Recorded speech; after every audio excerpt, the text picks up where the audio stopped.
Breaking news दो।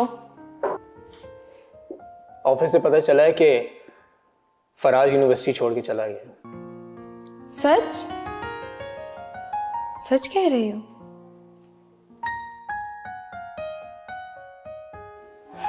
MB, तुम्हारे दोस्तों ने फराज के साथ क्या किया है? कहीं से मार तो नहीं दिया?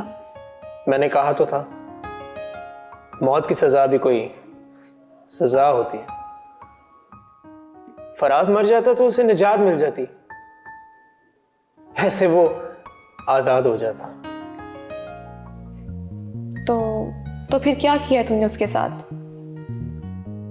आज के बाद चादर उतारना तो दरकनार, वो चादर को छू भी नहीं सकेगा। वो ऐसी सजा का ही हकदार था। अच्छा चलो मुझे अब पढ़ने दो। अगर इस साल फेल हो गया ना तो तुम्हें शादी के लिए 1 साल फिर वेट करना पड़ेगा।